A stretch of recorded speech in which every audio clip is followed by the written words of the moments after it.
सभी को राधे राधे, जय श्री कृष्णा, जय माता दी। आप लोग कैसे हैं? आशा करती हूँ अच्छे होंगे। माता रानी की कृपा आप पर, आपके परिवार पर बनी रहे। तो जैसे कि बहुत से लोग नवरात्रे रहते हैं, सब नवरात्रे रखते हैं तो जोत भी जलाते हैं, जवारे भी बोते हैं। जैसे कि मैंने जोत जलाई है, जवारे भी बोए हैं। तो मैं तो घर से बाहर कहीं जाती नहीं हूँ, कहीं का मतलब कहीं भी नहीं जाती। जैसे अगर कोई घर में होता है, बच्चे वगैरह होते हैं तो मैं कभी कभार चली जाती हूँ छत पे, जैसे कोई काम होता है तो। नहीं, मैं कहीं नहीं जाती। जहाँ पे मतलब मेरी माता रानी की चौकी है तो मैं नीचे ही रहती हूँ, मैं ऊपर भी नहीं जाती और ये फ्लोर पे। तो देखिएगा बहुत से आजकल व्रत रखते हैं। पहले बोलते थे गांव में कि मतलब व्रत करते तो न तो बालों में तेल डालते, ना कंघी काटते, ना मतलब चप्पल पहनते। तो जैसे कि मैं तो वो भी रूल अभी भी फॉलो करती हूँ। मैं तो कभी बाल भी नहीं मतलब तेल भी नहीं डालती, कंघी नहीं करती, चप्पल भी नहीं पहनती, मैं नमक भी नहीं खाती। मतलब मैं कोई भी व्रत रखती हूँ तो मैं नमक नहीं खाती हूँ। व्रत में व्रत वाला भी नमक नहीं खाती हूँ, मीठे से व्रत करती हूँ मैं। अपना माता रानी की कृपा है कि मेरे अच्छे से नवरात्रि के व्रत निकल जाते हैं। जब तक माता रानी की कृपा है तब तक मैं रेडी हूँ, और फिर जो आगे माँ चाहे वैसे ही। और सबसे बड़ी कृपा माँ की है, फिर मेरे लाला की भी कृपा है, तो मेरा अच्छे से व्रत हो जाते हैं।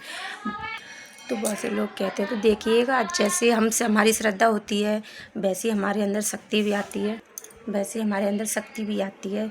कहते हैं हम पे व्रत नहीं रह जाता, हमें कमज़ोरी महसूस होती है, घर का काम नहीं कर पाते। तो देखिएगा ऐसा कुछ नहीं है। अगर भाव अपने सच्चे होंगे, सच्चे मन से करेंगे तो सब अच्छा ही होगा।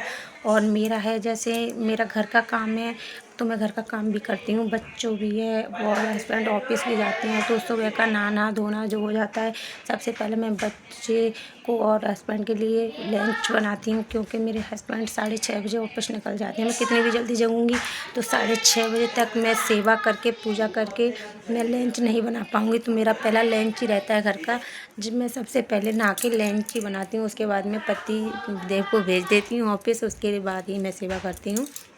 तो देखिए हम लोग गृहस्थी हैं तो हमें सबसे पहले, वैसे कहते हैं कि सबसे पहले अपना धर्म पूजा सेवा जो भी होती है अपने गृहस्थ लोगों के लिए अपना परिवार है। परिवार के सेवा पानी तो सभी करते हैं, लेकिन परिवार के साथ में रहकर जो सेवा पानी करे उससे उससे बड़ी क्या बात हो सकती है। आजकल तो मतलब सभी कर रहे हैं, ऐसी बात नहीं है कोई नहीं कर रहा, पर जितना गृहस्थी के साथ भगवान का नाम ले सके तो उतना बहुत है। और देखो गृहस्थ से हट के नहीं, जैसे हम गृहस्थी नहीं है, गृहस्थी को छोड़ के हम सेवा पानी करें तो अच्छे से कर लेंगे, क्योंकि हम पे सेवा ही सेवा है। नहीं, ऐसा नहीं है। बच्चे भी मेरे अभी छोटे छोटे ही हैं, ज़्यादा बड़े नहीं हैं। तो बच्चों को मतलब सभी सबसे पहले अपने घर का काम ख़त्म करो। अगर हस्बैंड चले जाएँ ऑफिस बिना लंच के तो माँ को भी अच्छा नहीं लगेगा और हमारे लाला को भी अच्छा नहीं लगेगा। देखो हम तो घर ही रह रहे हैं, वो अच्छी बात है कि ब्रह्म मुहूर्त में उठ के करते हैं। तो ब्रह्म मुहूर्त का मतलब ये नहीं है कि मतलब हमें लोगों को 4 बजे ही सेवा करनी है, लेकिन हम ब्रह्म मुहूर्त में 4 बजे उठ जाते हैं। तो 4 बजे ब्रह्म मुहूर्त में खड़े होके नहीं अपना काम करना है, अपना लंच पानी बना के नहीं, मैं 5:30 बजे तक सेवा, 5:30-6 बजे तक सेवा स्टार्ट करती हूँ। तो मेरी आराम से हो जाती है 8:30 बजे तक। तो देखो घर गृहस्थी भी देखनी पड़ती है, और माँ तो बस हमारे साथ ही रहती है। जो सब घर से खा पी के जाएंगे अच्छे से तो माँ को भी अच्छा लगेगा और अपनी आत्मा को तसल्ली रहेगी। ये तो नहीं पूरा दिन लगेगा बच्चे बिना लंच के चले गए, हस्बैंड जी बिना लंच के चले गए। तो इसलिए पहले मैं घर का काम खत्म करती हूँ, उसका पूजा पाठ करती हूँ। देख मतलब मैं तो ऐसे करती हूँ, आप लोग कैसे करते हैं प्लीज़ कमेंट में एक बार ज़रूर बताना। अगर चैनल पर नहीं है तो सब्सक्राइब कर लेना, और प्लीज़ मुझे भी सपोर्ट करना। सभी को राधे राधे, जय श्री कृष्णा, जय माता दी।